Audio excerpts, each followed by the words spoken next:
What's up mga kabites? It's your restaurant biter, Riri Bites. Welcome back to my channel. I am here with my bestie, Con Domingo, in Hello. his coffee shop called Kwento Cafe. It's Kwento Cafe MNL sa lahat ng social media. Nasa baba po ang links. Paki-follow po. Pati po ang kanyang YouTube channel nasa baba po. I-follow po natin siya kasi magiging vlogger na siya ulit. He's coming back to the vlogging era. Kasi iniwan niya kasi nag-concentrate siya sa business niya and all other things. But right now, I am trying his Sakura Coffee. I did it on my Reels. Nasa baba po yung video. Panoorin niyo po. Kasi it's so masarap. 9/10 to sa akin. Thank you. So, tingnan niyo yung reaction ko dyan. Legit na legit. This one is the peanut butter. If you want something na hindi masyadong matamis, eto yon. But both of these are matapang na kape. Pampagising po siya. Magkano po? That's 89 pesos. 89 both. Yes. 89. Sobrang mura. Imagine, yung kape kong usual, 95. Pinapa-upsize ko kasi siya. So yun na yun. Parang strawberry beanie. Ano yun? Soda. It's a soda series, yes. So I use the name Beanie to attract my young female and also yung mga men din naman. Tapos kids, may bumibili niyan. Yes, it's one of the best sellers, strawberry Beanie. Okay. Next and the time. orange. It's a soda fruity drink. Pero wala siyang kape. Wala, it's a refreshing. Pampalamig lang. How much siya? 60 at saka 70? Yes, 70 is the large. Oh my God! Ayun lang. So, I had one too many drinks yata last night. Or, ewan ko ba? Parang ang taas ng tagay ko kagabi. Yung shot mo, kung ito yung glass mo, no? Siguro kalahati. Kalahating gin. Yes. And then pag nalagay mo pa yung ice, puro na siya. Oo. So, pure na yan. Like, pure drink yan. Alam mo yung parang, ang tawag dito, parang nalasing ako talaga, na-wasted ako, wala na akong maalala. So, ayun. Pero masaya naman. Bakit nga ba? Ngayon ka lang ulit naging. Kasi, yung partner ko, yung current boyfriend ko, hi JC, I love you. Yung boyfriend ko, ang tawag dito, lagi kami nag-gym. At saka lumalabas lang kami pag lumalabas yung friends niya. Kaso the past couple of weeks, may work ako ng Saturday. Ayun, yan lang yung gusto kong labas. Ngayon, off na ako ng Satsan. Naging busy naman yung mga besties ko. So, ngayon lang kami, kagabi lang kami nakahanap ng oras together. Wala naman ako ibang friends. So, ayun lang. At saka, si JC, yung mga friends niya, pag lumalabas lang, sumasama din ako. Ini-invite niya ako. Pero ayun lang. Na-vlog ko na ba to dati? Yan, na-vlog ko na here. Not here, kabila. Sa kabila. Oo, i-check niyo yung video namin sa kabilang channel. Fun yun. Parang camping yata yung ginawa mo natin. Yan. Sa labas nun. Wala pa akong mic noon. Pampaslupa pa ako noon. Pampaslupa pa rin naman ako. Pero at least may mic. Pampaslupa na may mic. May mic na. At saka nakakahiya sa kasama ko. Kagalang-galang siya. Tingnan niyo naman. Tingnan mo ako nakapambahay lang. Kasi mag-church siya mamaya. Saan ka ba mag-church? Sa Victory. Sa Tipunan. UP Town? Lagi ko sinasabing uptown. It's UP Town Center, di ba? Doon ako usually nag-church. Of course, pag may time tayo, di ba? Praise and worship. Kung ano mang religion nyo, we respect that. We give at least a day to our kung ano man yung religion creator natin. Diba? Ang tawag dito. Later, mag-church kami later ni JC. Hi, diba? JC again. Parang obsessed sa jowa. Sorry na. First time ko lang kasi magkaroon ng, alam mo yung partner na sobrang green flag. Ako, red flag ako eh. Aminado naman ako. Pero, ayun lang, happy lang ako na it's working out great so far. Tsaka lagi kami nag-church this year. January pa lang naman, pero so far wala kaming absent sa mga Sundays. Hopefully magtuloy-tuloy every Sunday. Sana, tsaka after ng church namin, nag-gym kami. And after ng gym, kumakain. Madalas kami sa recovery food. Kumakain. Nakita ko nga yung video mo na. But, bago ako mag-gym, lagi ako nagkakape. Kahit anong coffee shop na malapit doon sa Uptown, sa UP Town siya mag-church. Ako sa Uptown naman, mag-church, malapit. So, ganun lang. Anyway, give time naman tayo talaga kay God, the original creator. Kami content creator na kasi. Na-inspire ulit ako bumalik mag-vlog ba? Mag-YouTube. Yun, so, watch out. Medyo sa akin, Ang tawag sa mga mga serious mga talks about ang tawag yun, about life. Mag-i-interview ka ng tao na mga experiences. Pero hindi, siguro kung meron tayong makuha artista, why not? Pero mostly siguro mga tawag sa atin, mga normal people. Is that the right term? At saka ang galing ng first guest niya. Sino ba? Eh di syempre ako. Watch out! Kung gusto nyo, medyo intriguing questions. Yeah, may mga questions. Ready ka na ba sa mga tanong ko later? Oh my God, hindi ako ready. Nakalista yata yung mga tanong. Mahaba. Mahabang listahan. Tingnan natin. Ayan, more.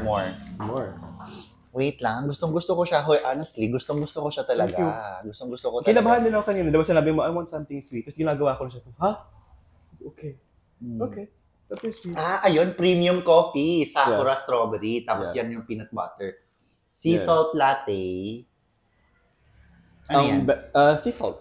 Sea salt. But I'm using, inspired ako sa, pwede naman mag-brand ng brand. Yeah. Okay. Kumain tayo sa, Din and Deluca. Din and Deluca. The Himalayan salt. Salt. So, I'm using Himalayan salt for that coffee alone. Kaya dapat napaka-premium niya talaga. Ang bestseller is that one. Sea salt latte plus the Sakura. Parang nag-iba lahat ng menu mo.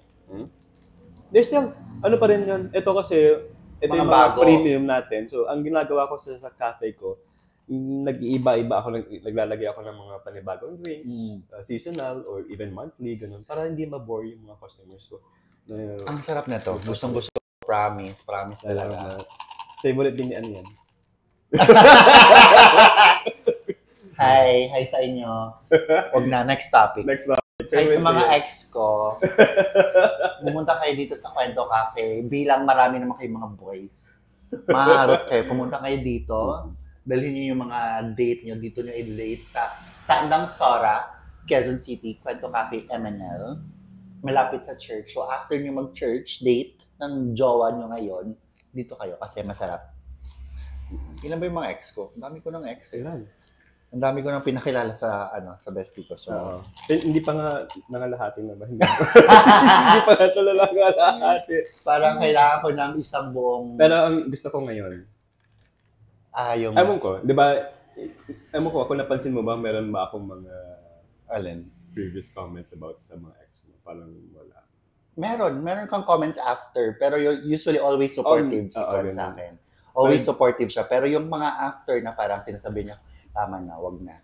So sabihin ko, i-message ko ba si ganito? I-message ko ba siya? No, wag na. So kailangan ko siyang tanungin muna. Para kasi alam ko pipigilan niya ako. Yung gusto kong sabihin is, during nakilala ko sila, na pinapakilala mo sila, meron ba akong nasabi na feeling ko wala. Parang, okay, ganun lang. Always supportive siya.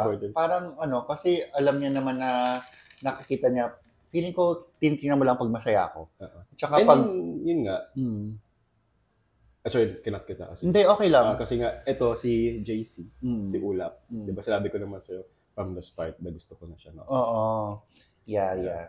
Ulap yung nickname niya, kasi... Libre mo ako, ha? Totoo yun. Yeah, JC pa libre daw si Con. Ang tawag dito, Jean Claude. Ang pronunciation is French daw. Ano yung French ba yung name niya? Jean-Claude. Parang Jean-Claude Van Damme. So, syempre yung matatanda, yung tinatawag siya Cloud, hanggang naging Ulap. Ulap, ang ganda na. Sabi mo, diba? Ang cute. May message, diba? Sabi mo. Oo. Tapos, ang hirap niyan. Bakit? Knock on wood, pag naghiwalay kayo, tingin ka lang sa langit. Matay ka. Makikita ko siya. Tingin ka lang sa langit, nandiyan na siya. Oo nga eh.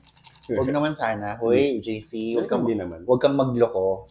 Siya pala talaga magloloko. Sino bang magloloko? Mag-behave? Ako pala. Hoy, Riri, mag-behave ka, Riri. Kasi matino yung jowa mo. Wala eh.